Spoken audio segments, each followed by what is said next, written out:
তোরা বাবলি রান্নাঘরে তোমাদের অনেক অনেক স্বাগত জানাই। আশা করি তোমরা অনেক ভালো আছো, সুস্থ আছো। আমিও ভালো আছি। আজকে আর একটা রেসিপি শেয়ার করব। ভিডিওটা শুরু থেকে শেষ অবধি দেখার অনুরোধ রইল। আজকে আমি বাটা মাছের ঝাল করব, তো তার জন্য আমি বাটা মাছটা ধুয়ে নুন হলুদ মাখিয়ে নিয়েছি। আর এখানে মশলার মধ্যে নিয়েছি সর্ষে বাটা, আর ওখানে নিয়েছি কাঁচা লঙ্কা, পেঁয়াজ আর একটু রসুন বাটা। কড়াই বসিয়ে দিয়েছি, কড়াইয়ে সর্ষের তেল দিয়ে দিচ্ছি। কড়াইটা গরমও হয়ে গেছে, সর্ষের তেল দিয়ে দিলাম।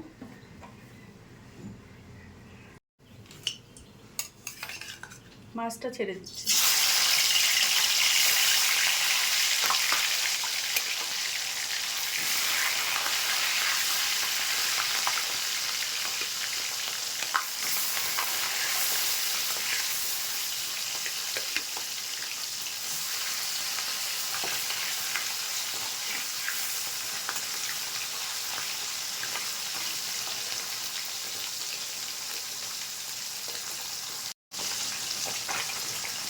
উল্টে দিচ্ছি।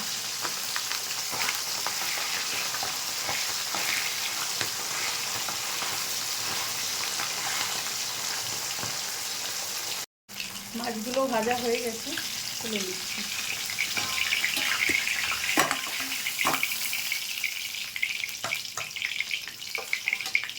বাকি মাছটা ভেজে নেব।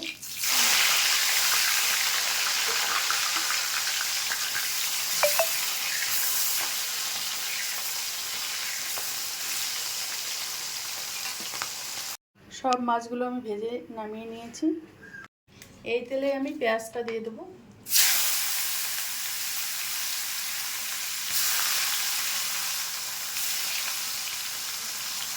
পেঁয়াজটা ভাজা হয়ে গেছে, একটু হলুদ দিয়ে দিচ্ছি।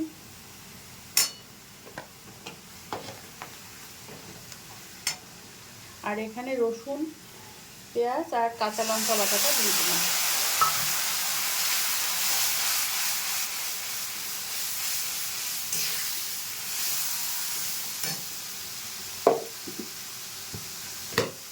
এখানে আমি একটু জিরে গুঁড়ো দিয়ে দেবো, 1 চামচ। আর কালারের জন্য আপনারা দিতেও পারেন, না দিতে পারেন। আমি রেড চিলি পাউডারটা দিয়ে দিচ্ছি।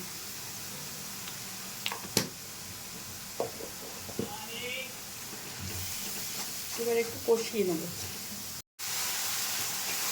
মশলাটাকে আমি ভালোভাবে কষিয়ে নিয়েছি, মশলা থেকে তেল ছেড়ে দিয়েছি।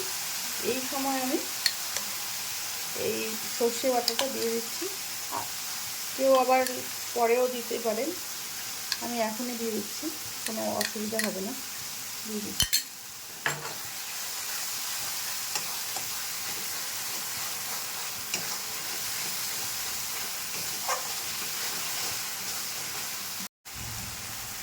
কষিয়ে নিয়েছি একটু, এবার আমি পরিমাণ মতো জল দিয়ে দেবো।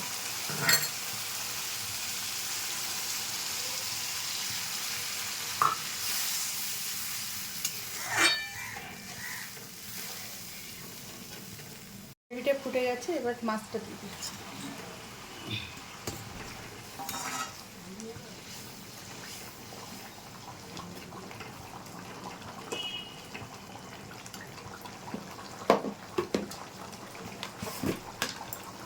পরিমাণ মতো লবণ দিয়ে দেবো।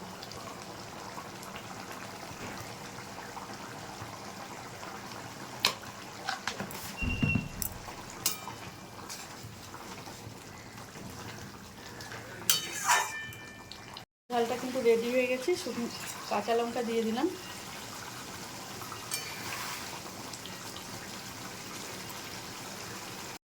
এবার গ্যাসটাকে অফ করে দেবো।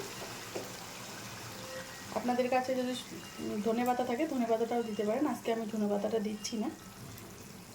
তো মাছের ঝালটা রেডি হয়ে গেল। রেসিপিটা কেমন লাগলো অবশ্যই জানাবেন। যদি ভালো লাগে লাইক, শেয়ার, কমেন্ট এবং সাবস্ক্রাইব করবেন আমার চ্যানেলটাকে। ফিরে আসি নতুন কোনো রেসিপি নিয়ে। ভালো থাকবেন, সুস্থ থাকবেন। আর ফেসবুক পেজ থেকে যারা দেখছেন পেজটাকে ফলো করে দেওয়ার অনুরোধ করছি।